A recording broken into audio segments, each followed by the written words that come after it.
We've got two games on tap for this Sunday of the NFL wildcard weekend, and I have four player props for you guys to hammer. I have one pick for each team playing on Sunday. We got Rams versus Lions, and we got Packers versus Cowboys, and I'm going to have four picks for you total. Now, I'm recording this before the games on Saturday are played, so I do not have a Saturday recap for you guys. Hopefully, Saturday went incredible, but we won't find out until later. But I can tell you that last week we had an incredible weekend, I should say, betting on the NFL. I gave out 7 total plays. We got 5 of those 7 plays to cash. We ended last weekend up over 3 units. That brought our entire year's profit. We are up 16.62 units on these NFL player props with an ROI of 8.13%. So again, I don't have a Saturday recap for you guys. Hopefully Saturday went really well. We're going to have to find out. But as for Sunday's plays, as I mentioned, I got 4. If you're not already, make sure to subscribe to my YouTube channel, and let's get into it. So we're going to talk about the later game first, the Rams versus Lions. And our first play is going to be Matthew Stafford, 300 plus passing yards, plus 168 odds at FanDuel. Now, with the Rams, it's always tough deciding between, is it going to be a Puka game? Is it going to be a Cooper Kupp game in terms of the receiving props? So I decided to avoid that decision entirely and instead go with Stafford passing yards, because what I do know, or I should say what I do think is going to happen, is that Stafford is going to pass for a ton of yards in this game. The Lions defense in general, they're a pass funnel. If you look at the entire year, they're allowing the 4th most passing yards per game at 268.4. On the entire year, they're allowing 7.5 passing yards per attempt. That's ranked 27th in the NFL, and 12.3 yards per completion, which is the 2nd worst in the NFL. Their passing defense also got worse as the season went on. If you look at from week 10 till week 18, so the last 8 weeks of the season, the Lions allowed the most passing yards per game at 291.7. And it gets even worse if you look at the last month of the season, weeks 14 through 18, the Lions allowed 319.6 passing yards per game. That's once again the most in the NFL. And that's almost 40 yards higher than the next highest team, which allowed 283 passing yards per game. It was a gross performance from the Lions passing defense to end the year. The last 5 quarterbacks went over their passing yards over under against the Lion, and the last 3 threw for over 300 yards. That was Nick Mullins twice, who threw for 411 and 396 yards against the Lions defense, and Dak Prescott, who threw for 345.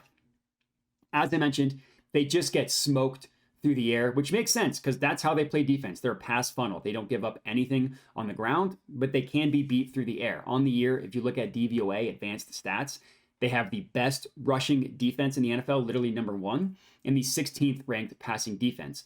So in terms of advanced stats, DVOA versus raw stats, they're not as bad as the raw stats allow, but they still allow a ton of passing yards. Now, Stafford has only played the Lions once since he left. He did throw for 334 yards in that game, but that was 2021, so long ago at this point, you really can't put much stock into that. This year, Stafford played 15 games. He threw for 300 or more yards in 5 of them. I think he's going to get there for this wild card game, hopefully coming through and cashing this play for us. Next up, same game, Rams-Lions. David Montgomery, anytime touchdown, plus 100 odds at ESPN Bet. This was an incredible price that we got at ESPN Bet. I know plus 100 odds isn't super juicy for an anytime touchdown, but all you can do is compare those odds to the rest of the sports books, and then you can see it's a really good price. For example, Caesars prices this at minus 120. Both DraftKings and FanDuel price this at minus 130. So even the plus 100 even money odds that we got are really good from a value perspective. And I also love the fact that we can get David Montgomery to score and not have to pay minus money for it, because that's what you were paying for most of the season. On the entire year, David Montgomery scored a touchdown in 11 of 14 games, and he's done it in the last 3 as well. So he ended the season with a touchdown in each of the last 3 games. Everybody's been in love with Jahmyr Gibbs and how he ended the season, and he was amazing. Don't get me wrong. Montgomery is still as reliable as they come from a touchdown perspective, And the reason why is because he's still the leader in all red zone categories for the Lions. If you look at carries from the 20 and inside the 20, which is considered the red zone, David Montgomery had 51 carries to Jahmyr Gibbs had 36. If you want to isolate that data to inside the 10, that will be 29 carries inside the 10 for Montgomery and 20 for Gibbs. And then the highest value carries you can get in football inside the 5-yard line, David Montgomery had 17 carries, 8 touchdowns, and Jahmyr Gibbs had 10 carries for 4 touchdowns.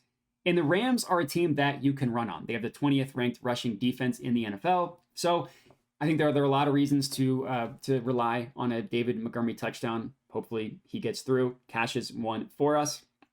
Next up, now we're going to the Packers-Cowboys game. Our first play is Dak Prescott, 300 plus passing yards, plus 168 odds at FanDuel. Now I promise this is not a typo. For whatever reason, FanDuel is giving us the same exact odds for Dak to throw for 300 yards as they gave Stafford. It's another play that I absolutely love. To be honest with you, I wanted to look at a CeeDee Lamb prop for this play because I do think CeeDee Lamb is due for just a blow-up game against the Packers, but his props are all nuked to high heavens, so you're really not getting any value on any CeeDee Lamb prop unless he has like a historical game, which he could have. He very well could, but the value just isn't there.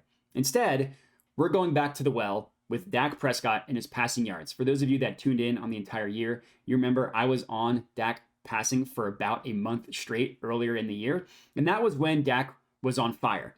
So he came through for us pretty much every time. There was a stretch where Dak threw for 300 or more yards in 3 of 4 games, and in the 5th game he missed, he had exactly 299. So he was right there, 1 yard away, which was brutal. Since then, Dak has only done it in 1 of 5 games. So I do like this as somewhat of a bounce back game for Dak. And the books are expecting that too. They have his props priced pretty high. And I think for good reason. The Packers defense and where they're weak lines up exactly with the Cowboys' strengths. Dak Prescott is phenomenal throwing up the middle of the field. That is where the Packers defense struggles. The Packers defense also struggles to guard slant routes.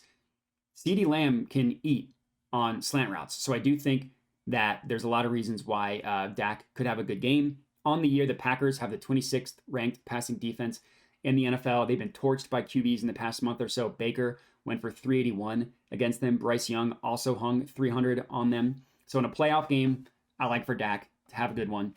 Hopefully he gets to 300 yards. And then our last play of the slate, again, Packers-Cowboys. Another anytime touchdown play. We're taking Aaron Jones, anytime touchdown, plus 130 odds at FanDuel. So our last play is also a touchdown prop, and this is also another really good price that we're getting on the anytime touchdown market. Now, BetMGM is close. They're at plus 125. Look at the other books across the board. Caesars, minus 120. Caesars was at minus 125. DraftKings was at minus 120. So Caesars minus 125. DraftKings minus 120. BetRivers minus 125. Just a great price at plus 130 odds where most books have it for minus money. Now, this one is going to be a much tougher sell than David Montgomery. I will admit this one is a little bit scary. Aaron Jones only had 3 touchdowns on the entire year, only scored a touchdown in 2 games that he played in. But that kind of makes sense because Jones struggled with injuries through much of the season. That is not the case recently. He's been healthy for about a month now, and he's been phenomenal for the past couple weeks. Now, he didn't score a touchdown in this span. So yeah, that obviously matters. But look at his rushing yards over the past 3 games. He's had over 100 in 3 straight games, and he's had over 20 carries in 3 straight games as well. Now, yes, he didn't score in any of those, but I do think that type of workload is predictive for touchdowns moving forward. Yeah, he didn't do it in the past, but I think, again, moving forward, that with this type of work and success, he's likely to score. You can also have success running on the Cowboys. Now, I'm not expecting Aaron Jones to have a James Cook type game where he put up 179 yards and 3 touchdowns, but Jones, I could see him having a good game. We just need him to get into the end zone. Hopefully he does. And that's all we got. 4 plays for you guys to lock in. If you are riding with me, make sure to comment and let me know. Other than that, remember to like the video, subscribe, all that good stuff. Thanks for watching, and have a good one.